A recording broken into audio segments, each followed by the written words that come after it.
السلام عليكم ورحمة الله وبركاته. الحمد لله الذي في الخبير العالم بالظاهر وما يكنه الضمير له الحق والأمر وهو على كل شيء قدير.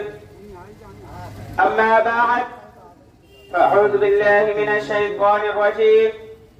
بسم الله الرحمن الرحيم. وقاتلوهم حتى لا تكون فتنة ويكون الدين لله. صدق الله العظيم. الحمد لله যাবতীয় প্রশংসা জ্ঞাপন করে সেই মহান আল্লাহ তাবারক তাআলা শাহী দরবারে, যিনি পরাধীন ভারতকে অত্যাচার জালেম ইংরেজ শাসকের হাত থেকে ছিনিয়ে নিয়ে স্বাধীন করে আমাদের হাতে তুলে দিয়েছেন। তাই সকলে নিজ জবান থেকে উচ্চ আওয়াজে শুকরিয়া শরীফ বলে আলহামদুলিল্লাহ। অতঃপর লক্ষ কোটি দরুদ ও সালাম প্রেরণ করে বিশ্ব নবী হযরত মুহাম্মদ মুস্তাফা সাল্লাল্লাহু আলাইহি ওয়াসাল্লামের প্রতি কৃতজ্ঞতা জানাই। সম্মানিত অতিথি মণ্ডলী, শিক্ষক এবং আমার প্রিয় বন্ধুগণ, সকলের প্রতি আন্তরিক ভালোবাসা শুভেচ্ছা সত্য জানিয়ে আজ 2025 সালে 15 আগস্ট ভারত তার ৭৯তম স্বাধীনতা দিবস উদযাপন করছে। যখন আমরা ভারতের স্বাধীনতা সংগ্রামের স্মৃতি ফিরে দেখি, তখন মুসলিম সম্প্রদায়ের অবদানকে নতুন করে উদযাপন করা আমাদের কর্তব্য। এই সংগ্রাম শুধুমাত্র অতীতের গল্প নয়, বরং বর্তমান সময়ে আমাদের ঐক্য, সহনশীলতা ও জাতীয় চেতনা প্রেরণা। মুসলিম সম্প্রদায়ের ত্যাগ অবদানকে মনে করিয়ে দেয় যে ভারতবর্ষের স্বাধীনতা ছিল সকল সম্প্রদায়ের সম্মিলিত স্বপ্ন। আজ আমি আপনাদের সম্মুখে ভারতের স্বাধীনতা সংগ্রামে এক গৌরব উজ্জ্বল অধ্যায় নিয়ে আলোচনা করতে এসেছি।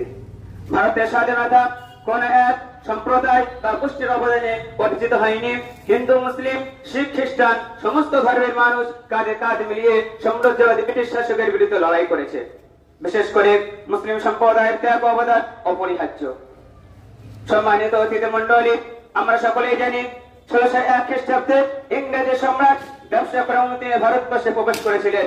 সেই সময় ভারতবর্ষের বাদশাহ ছিলেন বাদশাহ জাহাঙ্গীর।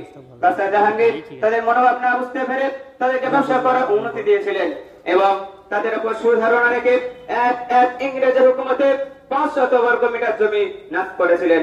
তার যেই রকম বিশ্বাসঘাতক বেঈমান নামক হারাম ছিল তা বাদশাহ জাহাঙ্গীর জানতেন না। ক্রমশ তার আস্তে আস্তে ভারতবর্ষকে কবজা করতে আরম্ভ করে দিল। 1740 খ্রিস্টাব্দে আর 1757 খ্রিস্টাব্দে 23 জুন পলাশী যুদ্ধে নবাব সিরাজউদ্দৌলাকে পরাজিত করে সাম্রাজ্যবাদী ব্রিটিশ অধিক শক্তির অধিকারী হয়। এইভাবে তারা ভারতবর্ষকে আপন অধীনে করে নিল। তারপর ভারতবর্ষের মানুষদের প্রতি নির্যাতন, অন্যায়, অবিচার, অত্যাচার শুরু করেছিল। আর ভারতবর্ষের মধ্যে ঘোষণা করেছিল যে ভারতবর্ষের মানুষ জন্মগত হিসেবে ভারতীয়, তাদের ওঠা বসা, নিয়ম নীতি, কৃষ্টি কালচার হিসেবে হবে ব্রিটিশ শাসকের। অর্থাৎ ভারতবর্ষের মানুষদেরকে ভারতীয় স্বাধীনতা দেওয়া হবে না। সেই চ্যালেঞ্জে মোকাবেলা করতে বিশ্ববিখ্যাত পণ্ডিত দার্শনিক, ভারতের গৌরব হযরত মাওলানা শাহ ওলিউল্লাহ রাহমাতুল্লাহ আলাইহির সুযোগ্য পুত্র শাহ আব্দুল আজিজ দেহলভী রাহমাতুল্লাহ আলাইহি উচ্চ কণ্ঠে ছেড়ে ফতোয়া ঘোষণা করলেন যে আমরা পরাধীন হলাম, পরাধীনতার বিরুদ্ধে স্বাধীনতার উদ্দেশ্যে জিহাদ করা আমাদের নৈতিক ধর্মনৈতিক কর্তব্য। তখন থেকে শুরু হয়ে যায় সাম্রাজ্যবাদী ব্রিটিশ শাসকের বিরুদ্ধে লড়াই। তাই 1757 খ্রিস্টাব্দে ভারতের বিখ্যাত বুজুর্গ হাজী ইমদাদুল্লাহ মুহাজির মুক্তি রহমাতুল্লাহ আলাইহি নেতৃত্বে মাওলানা কাসিম নানাতুতি রহমাতুল্লাহ আলাইহি, হযরত মাওলানা রশিদ আহমদ গাঙ্গুলি রহমাতুল্লাহ আলাইহি, হাফিজ জামি রহমাতুল্লাহ আলাইহি প্রমুখ বুজুর্গ সময়ে ময়দানে সাম্রাজ্যবাদী ব্রিটিশ শাসকের বিরুদ্ধে লড়াই করে তাদের তোপ, কামান, অস্ত্রশস্ত্র ছিনে নিয়েছিলেন। তাই ওই সময় ব্রিটিশ শাসক ঘোষণা করেছিল যে সমস্ত মুসলমানের মাথার মধ্যে টুপি, পরনে লম্বা জামা, মুখের মধ্যে দাড়ি, তাদেরকে ফাঁসির ধারিতে ঝুলিয়ে দাও। তাই ওই সময় ইংরেজি প্রশাসন 1-2 সপ্তাহের মধ্যে 2 লক্ষ মুসলমানকে ফাঁসির দাড়িতে ঝুলিয়েছিলেন। ওই সময় দিল্লি শহরে 500 ওলামাকে ফাঁসির দাড়িতে ঝুলতে হয়েছিল। মিস্টার টমসন তার জীবনীতে লিখেছেন, দিল্লি তাতিনের চক্কর থেকে নিয়ে খাইবার পর্যন্ত একটি সড়ক চলে গিয়েছে। তার দুই পাশে এমন একটি কোনো গাছ ছিল না যাতে কোন আলেম ওলামাকে ফাঁসি দেওয়া হয়নি। সাম্রাজ্যবাদী ব্রিটিশ আলেম ওলামা সমাজকে নির্মূল করে দিয়েছে আর মাদ্রাসা মসজিদগুলোকে ভেঙে চূর্ণ বিচূর্ণ করে দিয়েছে। তার কয়েক বছর পরে অর্থাৎ স্বাধীনতার পূর্বে হুসাইন আহমদ মাদানী রাহমাতুল্লাহ আলাইহি সাম্রাজ্যের ব্রিটিশ শাসকের বিরুদ্ধে ফতোয়া জারি করলেন যে সাম্রাজ্যবাদী ব্রিটিশকে কোন রকম সাহায্য করা হারাম, তাদের অধীনে চাকরি করা হারাম।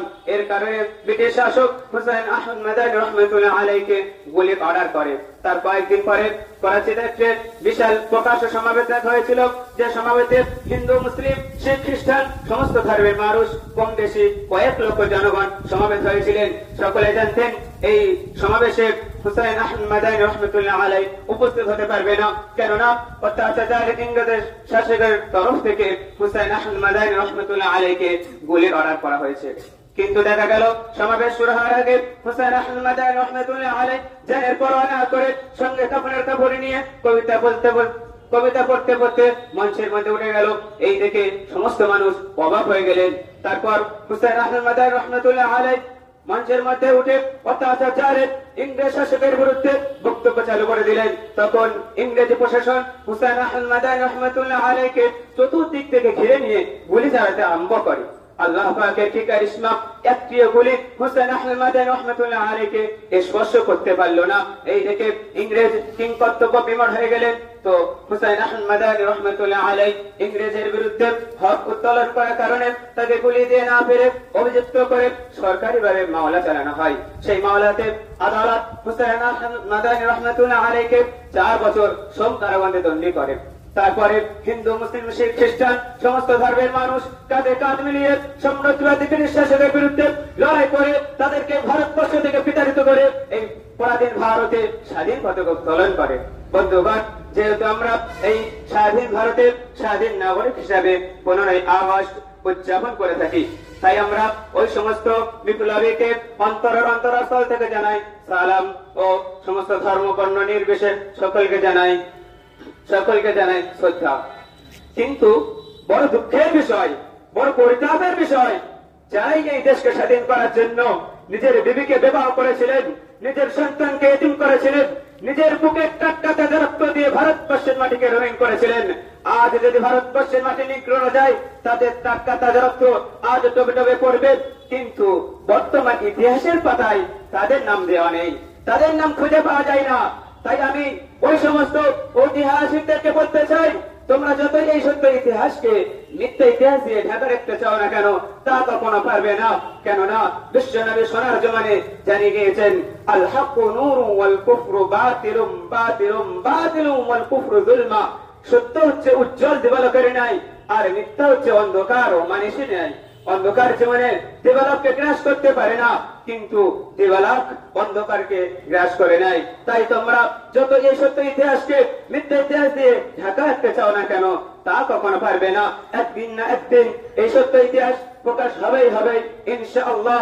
আর আমরা এই চ্যালেঞ্জ দিয়ে জানিয়ে দিচ্ছি, যেমন ভাবে এই দেশকে স্বাধীন করার জন্য আলেম আলেমাগণ নিজের বিবিকে বিবাহ করেছিলেন, নিজের পুত্রকে এতিম করেছিলেন, নিজের বুকের টাটকা তাজা রক্ত দিয়ে ভারতবর্ষের মাটিকে রঙিন করেছিলেন, ফাঁসির দাড়িতে হাসতে হাসতে জীবন দিয়েছিলেন, তেমন ভাবে যদি আজ ভারতবর্ষের মধ্যে কোন অত্যাচার জালেম ইংরেজ শাসক উপস্থিত হয়, তাকে এই ভারত থেকে বিতাড়িত করতে আমরা আমাদের নিজেদের বুকের টাটকা তাজা রক্ত দিয়ে ভারতবর্ষের মাটিকে পুনরায় রক্তাক্ত করে দেব।